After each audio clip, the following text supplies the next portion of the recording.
I'm delighted to be joined by two experts, two special guests with us today as we explore the nature connection pathway of senses. If you missed our first video podcast, we were looking at beauty and how exploring and noticing beauty in nature can help us be more connected with nature and improve our relationship with the natural world. And as part of our campaign where we're exploring the 5 different pathways to nature connection, we are on the second month and we're exploring senses. And I'm delighted to introduce Mark Ferguson, Wildlife Sound Recordist, and Michéal Connors, Director of the Natural Academy with a background in psychology, health, nature, and who helps people understand and become facilitators with eco-psychology. So brilliant. Thanks so much, guys, for joining me today. I think we're going to have a really good chat, I can tell, as we delve into senses and sounds in particular. Mark, perhaps you could tell us a little bit more about what it is you do, and I'm going to ask you as well what your favourite sound in nature is, because that's something we're going to focus on. No problem. So I'm Mark. I'm a wildlife sound recordist and sound artist. Most of my creative interest involves using wild sounds for kind of artsy purposes. So I recently completed a PhD, which basically involved using wildlife sound to make multi-channel audio pieces. So I was doing interesting things like putting audiences inside birds' nests and underneath the ground inside bumblebee nests, and all kinds of weird and wonderful stuff like that. So I've done everything from concert work to installation work. I also work in the professional audio industry, doing a lot of tech stuff for manufacturers of professional audio gear, and I've also been involved with academia as well quite extensively, both as a lecturer and as a researcher. So mixed bag, but it's all based around sonic stuff, and it's all based around the natural world. Wildlife sound is the underpinning force in my life. And that's, amazing. In a nutshell, who I am and what I do. You missed one important part, Mark, and I'm sure you've got an opinion on this. What's your favourite sound in nature? And if you can't do that, give us one of your favourites. I thought you were going to say the good haircut, David. Favourite sound in nature. I've thought about this recently, and I don't have any one in particular, but if I were to choose one, it would probably be corvid vocalizations. So vocalizations from jackdaws, ravens, carrion crows, rooks. They're absolutely fascinating, so detailed, and also very funny to listen to.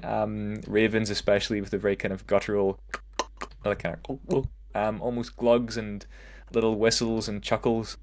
So corvid vocalizations, for their intelligence and their sort of intricate sonic fabric, would be mine. Well, Mark, it's almost as if we've practiced this actually, because it's a really nice link to the fact that as part of our focus on sound and senses this month for the campaign, you actually provided us with a number of different sounds that you had recorded, and that includes some vocalizations for common raven. So it seems right that we at least have a little listen, shall we? Let's do it.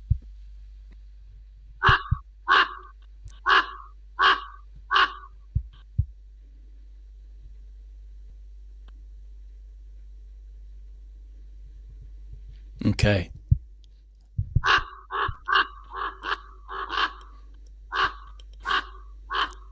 There we go. So your impression wasn't too bad, actually, to be honest, Mark, which doesn't surprise me. Thank you. So where was that? Working on it. That was right in the middle of Northern Ireland, in the middle of the Sperrin Mountains. Real place. It's really close to my heart, and probably I would say one of the last remaining quiet places, although not really that quiet now. It's actually at the moment threatened with a potential gold mining operation. A lot of people campaigning against that, or at least some people are.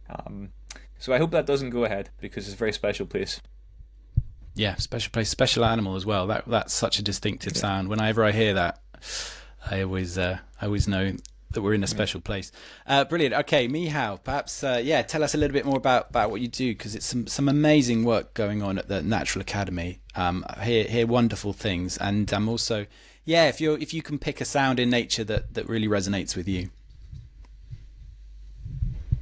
Yeah, so yeah, our work is really around healing the disconnect from nature and the study of ecopsychology, which is a deep study about how we can come back to our uh, our own nature and the natural world around us, and come back together as well as people, in community, in nature as well, with nature.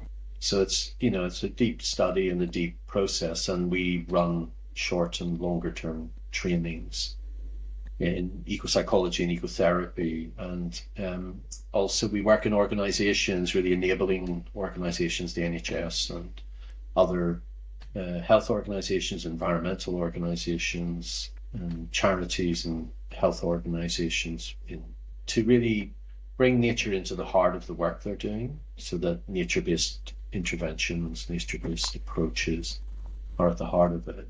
And we're a not-for-profit social enterprise, so it's all about, for us, it's all about enabling and helping as many people, meeting people where they're at, wherever they are in the world and wherever they are in their lives, to really support them to come back into nature connectedness for health and well-being. And yeah, we've been going for 16 years, and we're based just outside Bristol. And yeah, it's been it's amazing work. It's really powerful, and the 5 pathways have been a guide ever since Miles Richardson and the team there in Derby sort of did that piece of research and came up with the 5 pathways as a framework. We've been working with it, and it's a very rich and useful way to help people come back to nature connectedness. And yeah, a sound in nature, or if I said enough, was there more? No. There's plenty more, I know, but yeah, no, and I mean, I'm going to let you tell us what your favourite sound in nature is, and then there's definitely some more to unpack there, and almost go back a bit. Yeah. But yeah, is there anything that really stands out? I think the sound of the sea, all the different sounds of the sea, the gentle lapping on a warm sunny day by the sea, or the thud of huge waves coming down.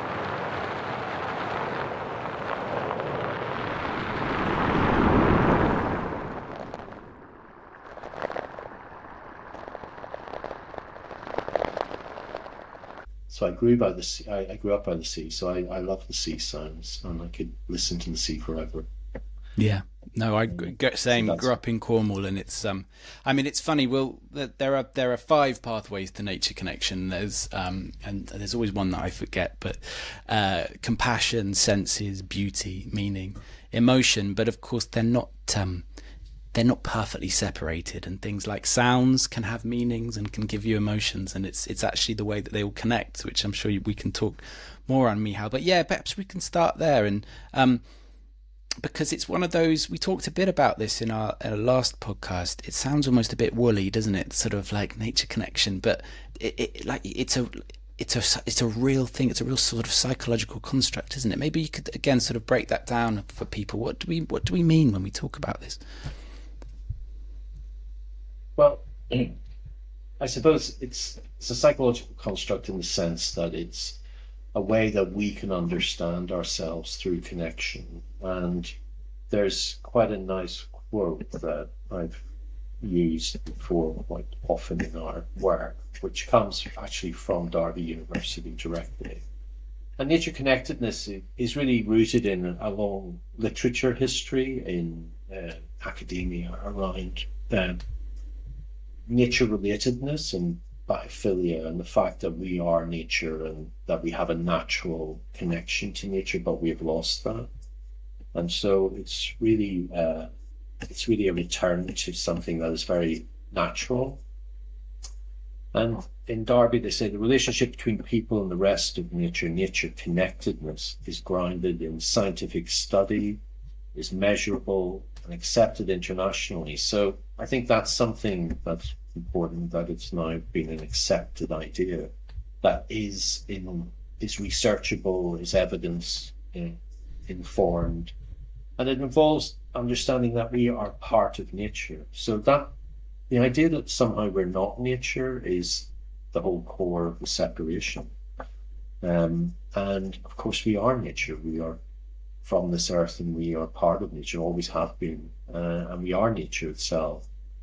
And so it's about re-enlivening that emotional connection and response to nature and coming back to that experience through our senses as well. I mean, because that's one way that we can really, because nature is naturally multisensory. So when we go into nature, all our senses are engaged, and it really helps us to come back to that emotional connection and response to nature, which, as it says here, helps to regulate us, helps to support our sense of health and well-being, especially in a very busy world filled with information, very stressful environments that we often work and live in. And it's a meaningful relationship. So it's a relationship that really matters to us, our nature connectedness. And, as you were saying, Mark, about these places that are really matter to us, that are important to us. So by helping people come to places, even if it's a local little park or a little bit of scrappy land in the city, caring about it is really important for our sense of purpose and meaning. It can really support us in many ways to feel a deeper connection to something greater than us. And as it says here, in short, it's understanding that as humans, nature is our story. It's not separate from us.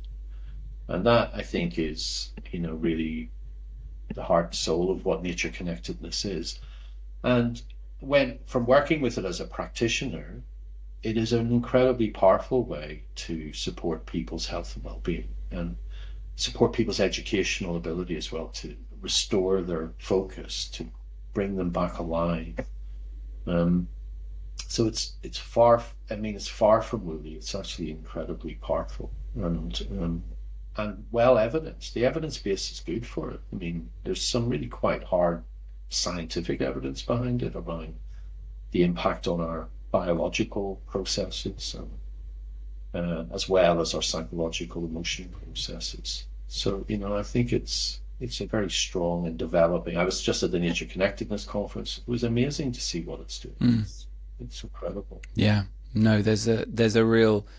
I mean, it's never left us, but in terms of actually being able to identify this phenomenon, that we've lost in many ways, and in terms of evidencing it and helping others understand it, there's a real upswell, isn't there? Which is fantastic, because clearly something is broken, and I think many of us have felt something missing. And I'm not saying it's always nature, but I think that's always been a big part of that gap.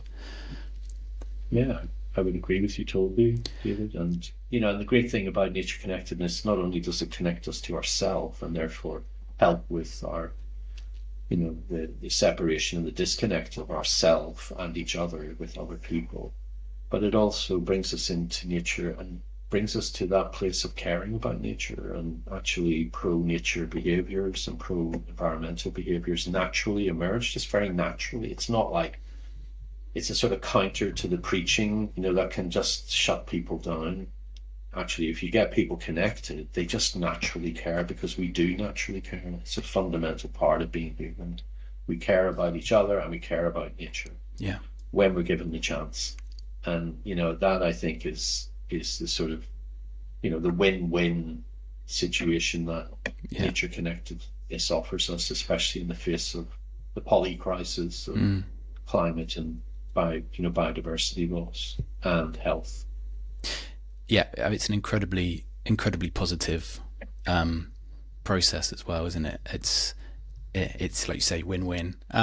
Mark, I don't know, does any of that resonate with you and your own sort of experience in nature and how it's helped you or makes you feel?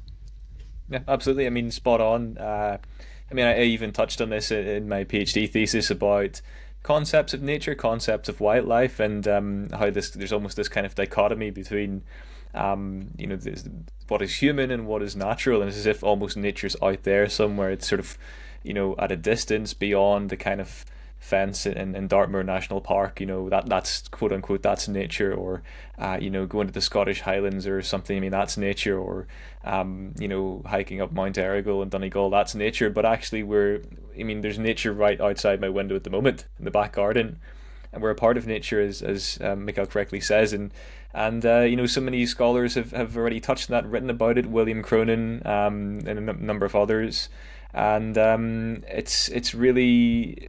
It's just really nice to have somebody to speak to here that I can completely identify with this notion of humans as nature, because we are, of course, a part of it. And I think when nature becomes this sort of artifact, it's a sort of dislocated artifact, to be viewed from a distance, then we have a problem. So nature itself is a slippery concept, but it's really about acknowledging what it means to us, and I think it's already in us, if that makes sense. Well, thanks for sharing your own reflections, Mark, and for Michéal, such an excellent description of what we mean by specifically nature connectedness. And we should say, there's people talk about nature connection, but the nature connectedness is specifically that feeling, isn't it, of being part of nature, not having that separation.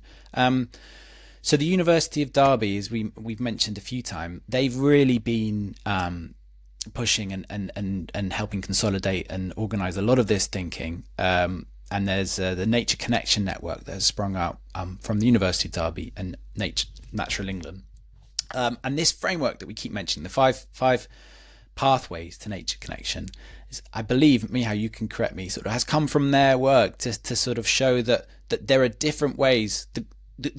The bad news, if you like, is there is this disconnect, and we can see this disconnect. The good news is it can be improved, and these 5 pathways are ways that have been seen to improve our feeling of nature connectedness, our feeling of connection. So, yeah, could you explain a little bit more, Michéal, about those 5 pathways, and in particular senses, and the sort of the theory, if you like, and the thinking behind that one in particular? Yeah. So I think the 5 pathways emerge from the literature around biophilia, which is an exploration of our innate connectedness to the natural world. In a way, our love of the natural world is really what it stands for. And the fact that we were, for 98% of our human history, deeply embedded in natural environments. We were not, living in cities and post-industrial landscapes. So there is an innate aspect of connection that we have. And when it comes alive, it brings us a lot of connection and resource. So the 5 pathways come out of that biophilic literature, really. And they were a piece of research done called Beyond Knowing Nature, which was really done by the team at Derby, where they analysed, what are the key things that bring people into connectedness to nature? And these were the 5 that emerged from that research. So, and we've been working with them in the health world, mainly health and well-being, mental health, physical health world, as frameworks and ways of helping people come into connectedness, full stop. Nature connectedness being a gateway to sometimes social connection or personal connection to self. And each one of them is a very powerful way to initiate these connections. And, I know we've already looked at beauty was the first one. So what an amazing part of our experience of nature, the endless beauty it offers us, and how that moves us. It really restores something in its beauty. That's why we sit and look at the sunset at the end of the day, because we know that it restores us. And then these senses, and then the future pathways. But we'll focus in on the senses, perhaps. We normally start with that pathway. It used to be called contact. It's now become more senses, but it is that contact point. It's where we stop maybe being stuck in our own thinking mind, and we actually come into a connection to nature around us. And And the senses, of course, are deep gateways to that. All the senses, the five senses, and we could focus in on many. And I know we're going to focus with Mark into the sense of sound and the beautiful sounds of birds. And it was great hearing that wonderful raven call and how we can focus in on those. But maybe just to point to the other senses as well, definitely. And how they can help us What would be come back to great? Sorry, Michéal, to interrupt. What would be great as well is, as you're describing them, give us a sense of some of maybe the activities or some of the practices that you do get people to try and tune into those senses as well. Yeah. Well, a key activity that we're always doing is grounding, and it is what it says on the tin. So it's, if you think of the sense of touch, it's like our feet on the ground and feeling that connection. And it's, it can be just through your shoes. It doesn't have to be bare feet, but bare feet obviously makes a big difference as well. And that coming into contact with the ground, feeling it and feeling that connection, that really does help people come out of perhaps quite sort of stressful patterns and come into more of a regulated space, more of a restored sense of themselves. So grounding and simple connections through that, and then breath and this breathing. And when we're breathing in nature, there's the movement of air as well. Often it's wind, and we're breathing in with nature. It's like, and breathing out into nature, and the reciprocity that exists in that breath of the carbon we breathe out, and the plants taking that into their bodies, and the oxygen they breathe out we bring into our bodies. So it brings us into a deep connectedness, and often we'll highlight that and come into that, and so that we can, and then with grounding, coming into the senses and just noticing, spending time noticing what we see, the detail of nature, the patterns, the microcosm, the macrocosm, the great landscapes, the tiny landscapes. And we just have a natural curiosity as humans to explore and go on little adventures around them. And I think that naturally emerges when we focus and we just notice and are curious. Yeah. And the senses are a gateway to that curiosity, and they bring us back to that. In some ways, the previous name, contact, is almost better in some ways, because it is about like to reconnect, using your senses to reconnect to yourself, and also that direct contact with nature, whether it's touch or hearing.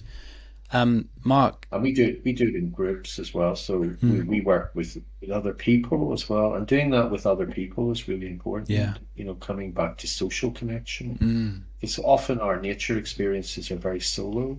Certainly in our culture, we're very solo, and actually to have nature connection with other people is a really connecting experience. Yeah, there's just connections everywhere, which is nature. That's how nature is. Yeah, exactly. It's how it works. Yeah. I agree. It's our nature as well. Yeah, that's nice. That was such a sort of elegant description of the senses pathway. And Mark, I know you're primarily deal with sound, but do you find yourself engaging when you're out in the field with your other senses as well, or actually do you find perhaps sound is the one you find easiest to engage with, and the others you maybe have more of a disconnection? Not at all.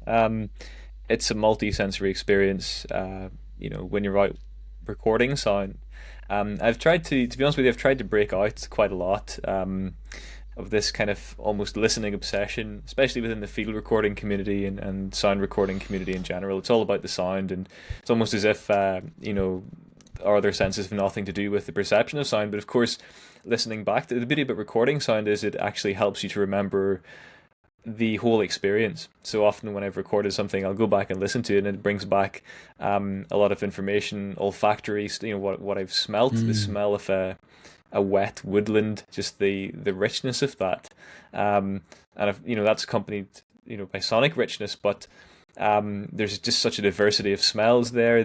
Obviously the visual aspect is seeing the effect sunlight, different lighting patterns have on a landscape, and quite often just listening, as I said, to something I've recorded will bring back a lot of those sensations. So there's really no point in saying that it's a singular experience when we go out into the field and enjoy a sort of a wild environment. It's an immersive experience, and so I'm always keen to collaborate with people on this and talk about it. And I think especially in the sound recording community, there's a real need to I think acknowledge just how immersive an experience in the field is. I was at a meeting recently for the Wildlife Sound Recording Society, and it's interesting when you get a bunch of introverted people who are passionate about sound together. They almost don't know what to do with themselves. They'd rather be out alone in the forest or in Mongolia or something. Somebody was recently in Mongolia, one of my friends. So it's as great as it is to be alone. I really value the solitude, the solitary aspect of my work. I think Michéal makes a fantastic point that we also need to foster those social connections. And I think again, the context of my own daughter, for example, and my wife and kid, and how valuable it is just to have time in a quiet, natural environment with them. It's a social thing, and I think that needs to be valued. That's great, Mark. I'm actually going to put you to the test, though. I've got a few. You kindly provided a few of your sounds to us. I'm going to play one, and I want you to then tell us the other senses that you can remember experiencing from that sound. Okay, and we've not tested this, so this is. Let's see how it goes.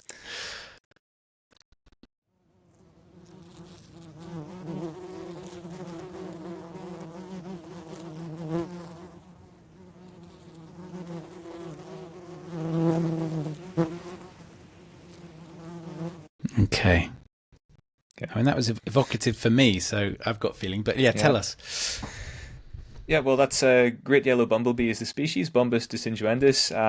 That was a nest recording on the Hebridean island of South Uist.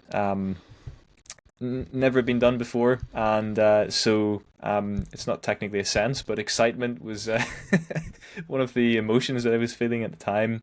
The sensory experience was those Hebridean islands are just amazing, and one thing I really remember is just the wind. There was just this constant prevailing westerly, sort of northwesterly or southwesterly wind on those islands, and just the wind moving across my face and everything. I just it made recording a real pain in the backside, if I'm being honest with you. And in fact, that recording was made in some quite very rather strong winds. It doesn't sound like it, but I had to really get the microphones in a sheltered position. But I remember standing a few meters away, listening to that. And I should say, of course, recording a nest like this, it was all done extremely carefully and without any real disturbance. Just listening to that a few meters away, having taken about 15 minutes just to delicately position the microphones with the utility grabber. It was just the sensation of wind over my body, over my face, and it was just it was really something else that I can see the actual experience in my mind's eye now. I can actually see it, so that'll never leave me as long as I live. Yeah. That one. Yeah, the senses directly connected to emotions and memory, aren't they? Absolutely. Yeah.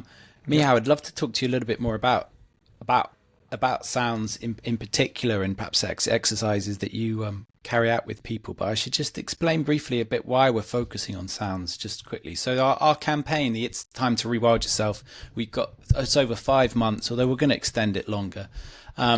Each month a different pathway, and each month we've set a sort of a different challenge. We didn't want to call them competitions because that didn't feel right. As a sort of photo challenge, in the first month to find unexpected beauty in nature, and this month's challenge is quite simple, but it's to collectively go out, and we're going to create a sort of ReWild Yourself nature playlist, nature sounds playlist. So we want to collect as diverse and as many different sounds that people can go out and record. Doesn't have to be perfect, doesn't have to be original, but it's the experience of noticing and listening. So everyone that sends in a sound to us, and there's visit our website and you can find out how to submit, has a chance to become part of our our playlist. And as part of that, Mark has very kindly given us some inspiration you can find online and some tips as well as Ben Mirren, one of our ReWild Yourself champions.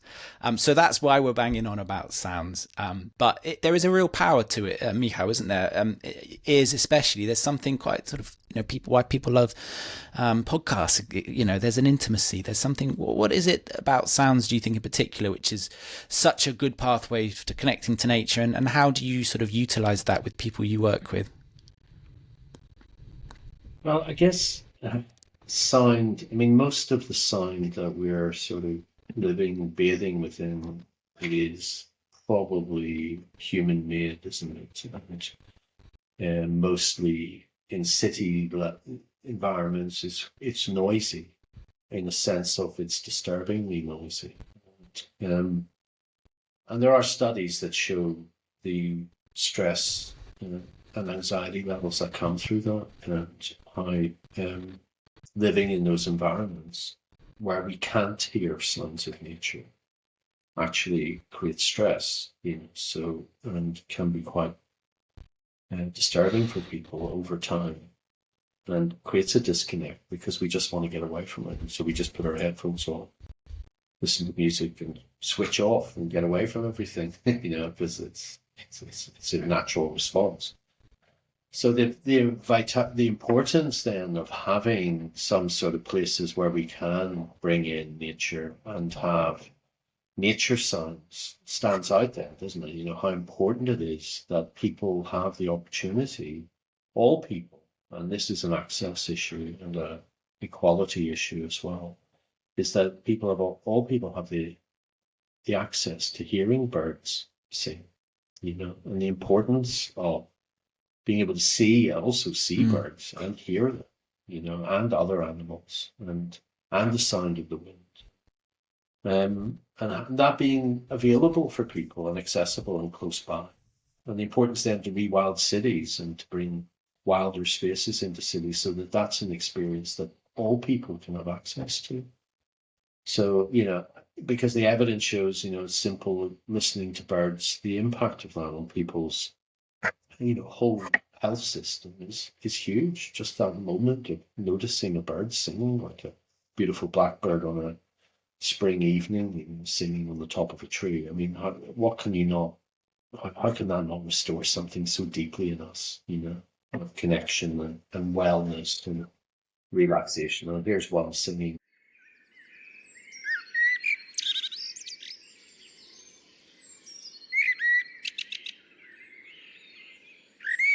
Yeah, the power of that for us all to listen to those. And the evidence shows this, there's research in this, quite deep research in birdsong. And also looking at people with mental health, severe mental health issues, also the impact of birds and wildlife on how they can manage and find ways to be with, even severe mental health issues, can have a big impact. These things we're only now really finding the research and evidence to show the impact of something as simple and yet as profound as that sound of a bird singing. Yeah. No, there's some really exciting stuff. I live in Wales, and I know that they've been some trials, or perhaps more than trials, with sort of green prescribing, social prescribing in the NHS.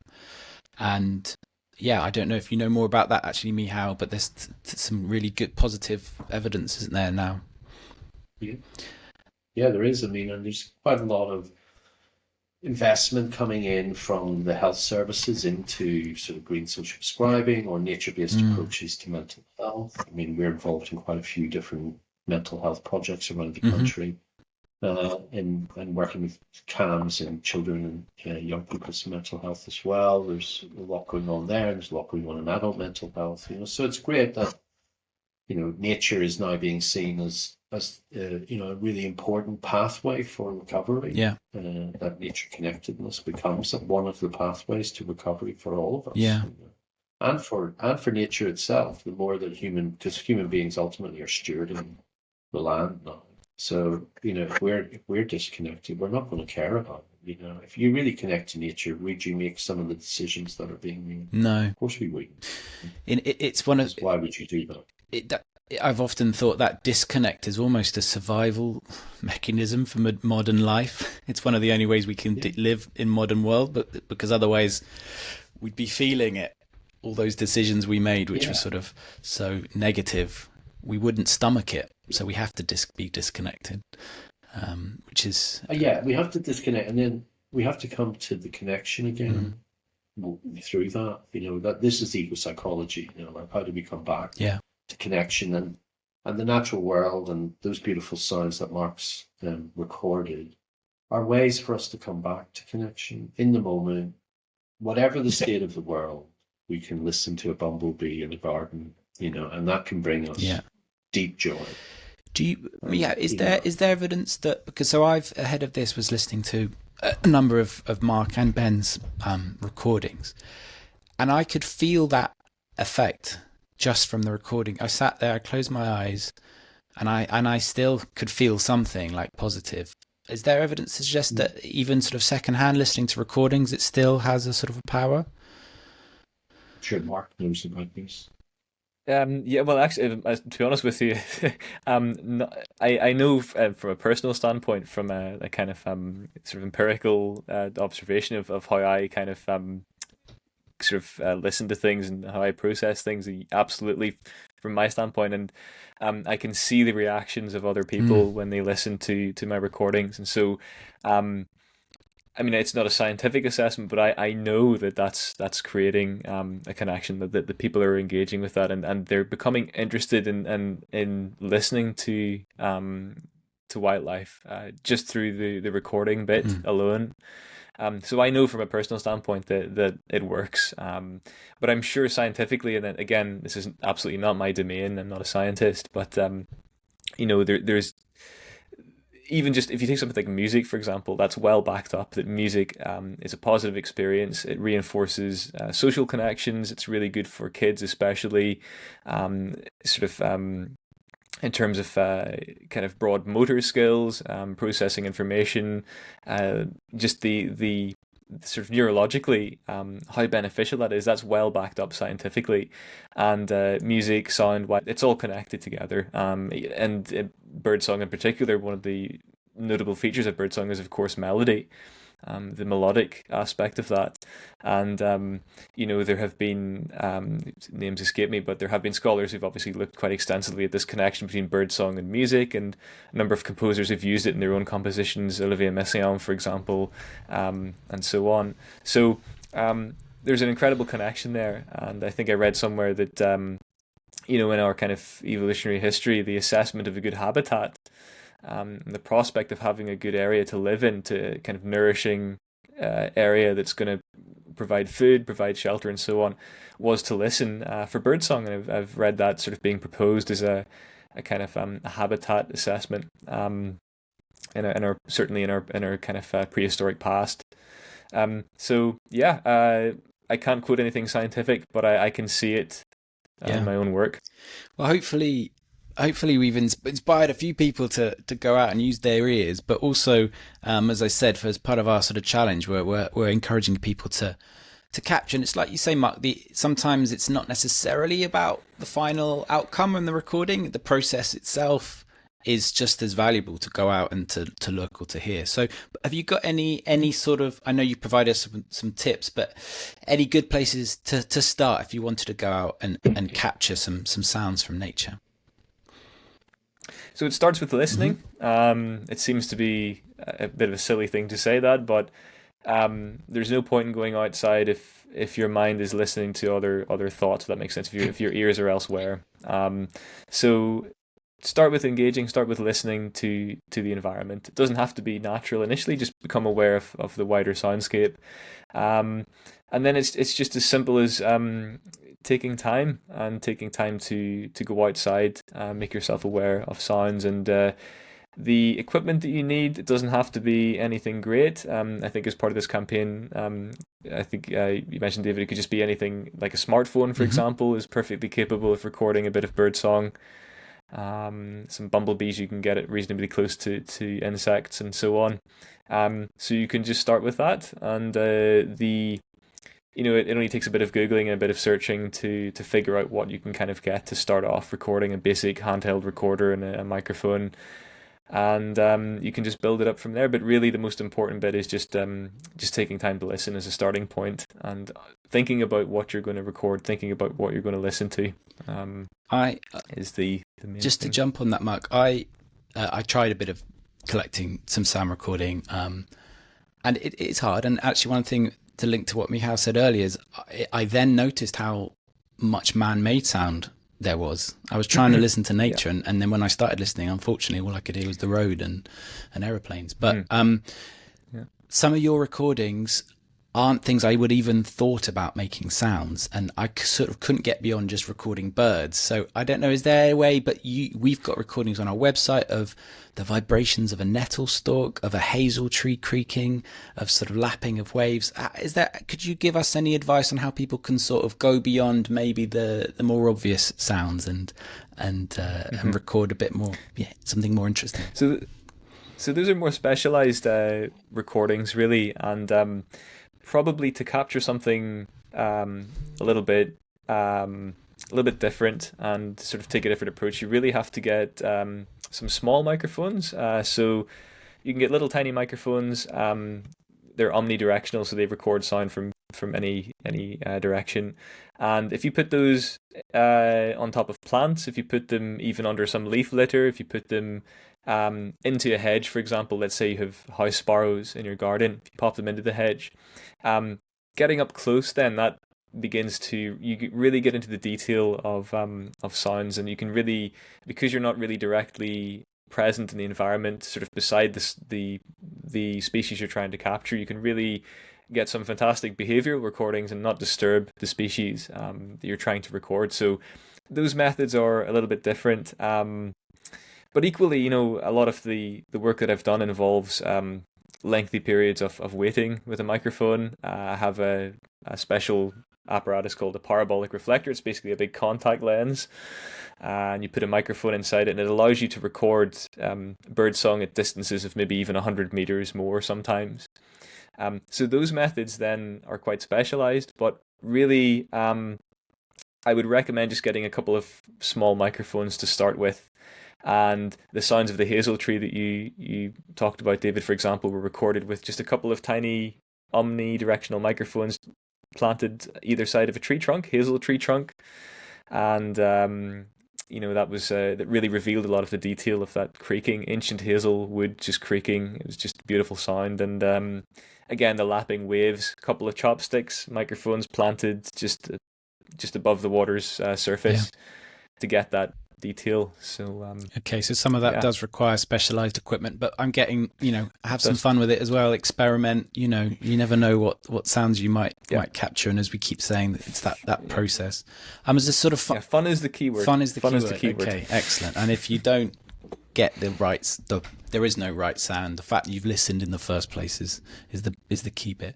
Just to sort of finish off as well. So after your tips, Mark, is there anything, any sort of recommendation, Michéal, that you can sort of leave people with, not necessarily to do with capturing sound, but as you're out and about, especially as you've mentioned a few times, people that might be struggling sort of with their mental health and maybe aren't quite sure how to start with these pathways to nature connection. What would be the first thing you'd recommend to people?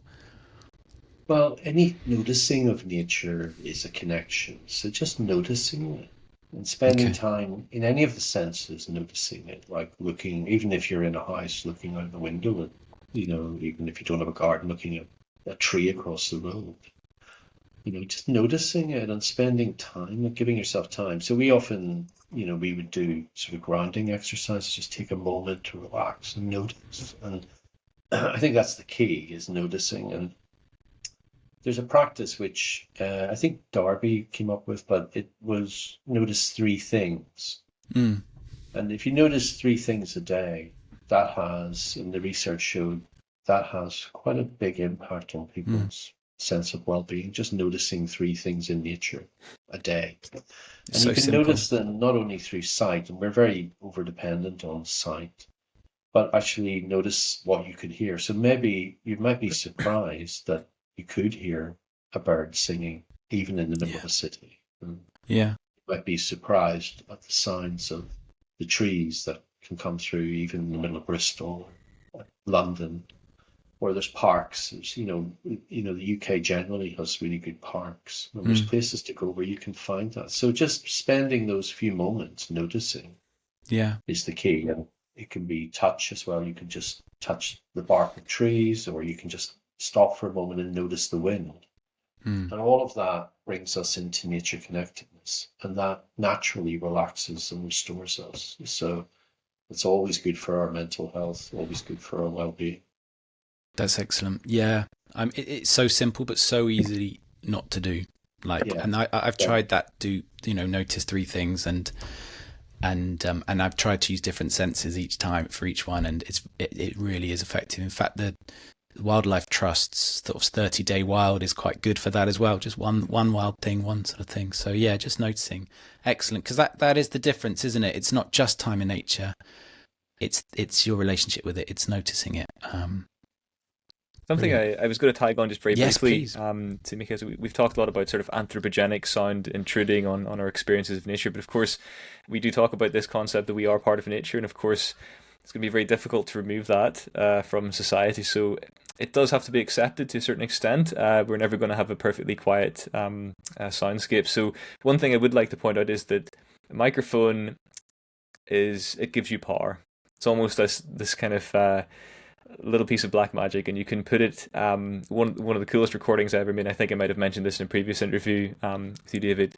One of the coolest recordings I ever made was in the middle of New York, literally right next to FDR Drive, which is one of New York's busiest freeways.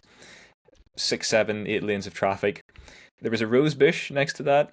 A couple of little microphones there. I was able to record brown-belted bumblebees and eastern carpenter bees buzz pollinating that rose bush.